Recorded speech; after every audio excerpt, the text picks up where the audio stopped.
भाई देखिए, जब तक इंसान स्वयं के स्वार्थ का त्याग या स्वयं के स्वाल का त्याग नहीं करता, तब तक उसको ना तो कोई रास्ता दिखाई देता और ना कामयाबी मिल सकती है।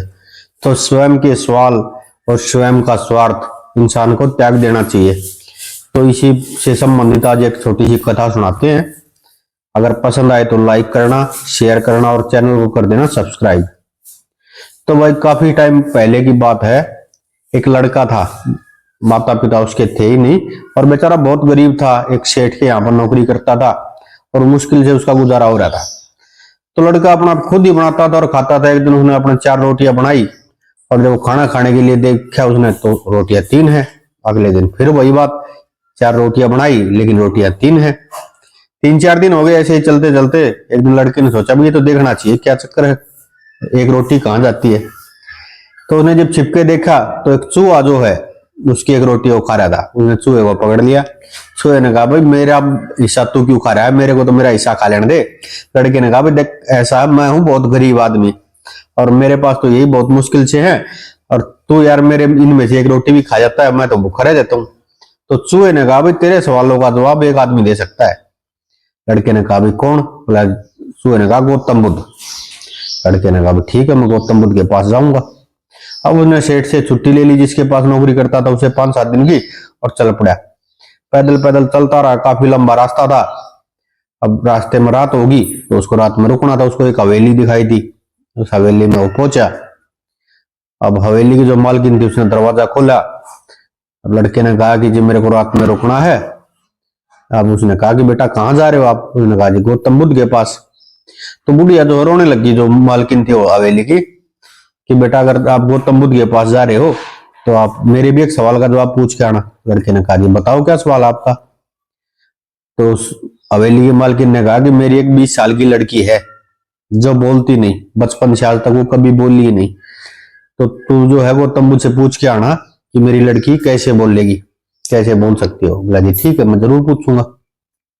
अब सुबह हुई, लड़का फिर से चल पड़ा। चलता रहा, पहाड़ी रास्ता, बर्फ, पहाड़, मतलब उन्होंने सोचा भी रास्ता पार करना तो बहुत मुश्किल है। तो उसने देखा एक जादूगर वहां पे पहाड़ की चोटी बैठा हुआ बर्फीले पहाड़ में। लड़का उसके पास पहुंचा और लड़के ने कहा कि आप मेरे को ये रास्ता पार करवा सकते हो? जादूगर ने पूछा भाई कहाँ जा रहा है तू? लड़के ने कहा गौतम बुद्ध के पास। तो जादूगर ने कहा ठीक है, मैं रास्ता तेरे को पार करवा दूंगा लेकिन एक सवाल है मेरा भी पूछ के आ जाएगा गौतम बुद्ध से। लड़के ने कहा जी पूछ लूंगा, बताओ क्या सवाल है। तो जादूगर ने कहा कि मैं हजारों साल से यहाँ तपस्या कर रहा हूँ स्वर्ग में जाने के लिए। गौतम बुद्ध से ये पूछना कि मैं स्वर्ग में कब जाऊंगा, कैसे जाऊंगा। बोला जी ठीक है, मैं पूछ लूंगा। अब जादूगर के पास एक छड़ी थी, उसने छड़ी घुमाई और लड़का एकदम मैदानी एरिया में पहुंच गया। लेकिन वहां भी उसके सामने एक समस्या आ गई। एक बहुत लंबी चौड़ी नदी थी। अब लड़के को नदी पार करनी थी।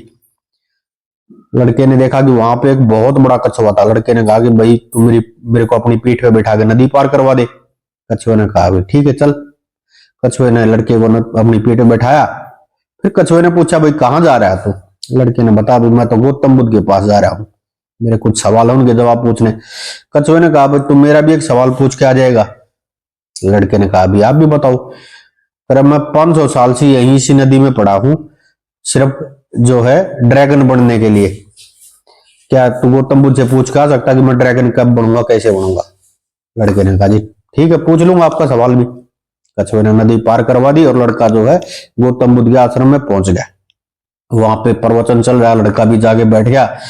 अब गौतम बुद्ध ने प्रवचन दिया और फिर उसके बाद कहा कि जिसका जो सवाल हो पूछ सकता है, लेकिन एक शर्त है, जवाब मिलेंगे सिर्फ 3 सवालों के। अब लड़के ने सोचे भाई मेरे पास तो 4 सवाल है, एक तो मेरा खुद का ही, एक उस हवेली की मालकिन का, एक जादूगर का और एक कछुए का। अब किसका एक सवाल छोड़ा जाए? तो लड़का सोचने लग गया कि भाई ऐसा है कि वो दुखिया बेचारी 20 साल से उसकी लड़की बोल नहीं रही, हवेली की मालकिन की, उसका सवाल तो जरूरी है। फिर उसने जादूगर के बारे में सोचा भी 1000 साल से बेचारा तपस्या कर रहा है, उसका सवाल भी जरूरी है। फिर कछुए के बारे में सोचा कि वो बेचारा 500 साल हो गए तो उसका सवाल भी जरूरी है। तो लड़के ने कुल मिला के ये सोचा कि भाई मैं अपना सवाल छोड़ देता हूं, उन तीनों के पूछता हूं। तो सबसे पहले तो लड़के ने उस हवेली की मालकिन का ही सवाल पूछा। तो गौतम बुद्ध ने कहा कि उसको ये बोल देना जैसे ही उस लड़की की शादी होगी वो बोलने लग जाएगी। बोला जी ठीक है। फिर बात आई जादूगर की कि वो जादूगर को कह देना कि वो अपनी छड़ी का त्याग कर दे, जैसे वो छड़ी का त्याग करेगा वो सारा वो चला जाएगा। बोले ठीक है। फिर आई कछुए की बारी, तो भाई कछुए को बता देना जब वो अपने कवच का त्याग कर देगा तो वो भी ड्रैगन बन जाएगा। बोला जी ठीक है। लड़के ने अपना सवाल पूछा ही नहीं। अब सबसे पहले मिला उसको कछुआ। कछुए को लड़के ने बता भी तू अपने कवच का त्याग कर दे और तो ड्रैगन बन जाएगा। कछुए ने जैसे ही कवच का त्याग किया तो उसमें मोती मोती निकले। कछुए ने कहा भी मैं इन मोती को क्या करूंगा, तू ले जा। अब मोती जो कछुए को दे दिए। कछुआ जो है मोती दे गए और अपना ड्रैगन बन गया। लड़के के पास मोती मोती पैसे बड़ा हो गया। थोड़ा आगे गया तो जादूगर मिला। जादूगर को उसने बताया भाई तू एक काम कर, अपनी छड़ी का त्याग कर दे, स्वर्ग में चला जाएगा। जादूगर ने कहा ठीक है भाई तू तू रख ले फिर भी इस छड़ी को, मैं छड़ी का क्या करूंगा। अब जादूगर ने छड़ी लड़के को दे दी। जैसे ही छड़ी मिली तो लड़का भी जो है अपना ताकत भी होगी क्यों छड़ी मिल गई, और जादूगर जो है स्वर्ग में चला गया। अंत में वो पहुंचा उस हवेली की मालकिन के पास। उसने बताया जी इस लड़की की जैसे ही आप शादी करोगे ये बोलने लग जाएगी। तो हवेली की मालकिन ने कहा भाई दूल्हा तो मेरे सामने ही, क्या दिक्कत है, तेरे से अच्छा कौन होगा। उसके साथ उसकी शादी कर दी। अब जैसे ही शादी करी तो लड़की ने पहला शब्द बोला कि आप तो वही है ना जो रात में हमारी हवेली में रुके थे। तो लड़की बोलने भी लगी। अब लड़के ने देखो अपने सवाल का त्याग किया तो उसको ताकत भी मिल गई, पैसा भी मिल गया और शादी भी होगी। जबकि लड़के ने सोचा था मैं अपने सवाल का त्याग कर देता हूं और मेहनत करूंगा, ठीक है मेरा काम चल जाएगा। लेकिन परमात्मा को मंजूर ये था, और ये मंजूर इसलिए था कि उसने निस्वार्थ भाव से उनके सवाल पूछे और अपना सवाल का त्याग कर दिया। तो देखिए एक जो नाव होती है वो एक किनारे पे सबसे सुरक्षित होती है, लेकिन उसको किनारा पार करने के लिए लहरों से टकराना पड़ता, तूफानों से टकराना पड़ता। और जब तक लहरों और तूफानों से नहीं टकराओगे तो आप कभी पार नहीं उतर सकते। तो वह ये थी छोटी सी कहानी। अगर पसंद आई हो तो लाइक करना, शेयर करना और चैनल को कर देना सब्सक्राइब। मिलते हैं अगली कहानी के साथ। राम राम।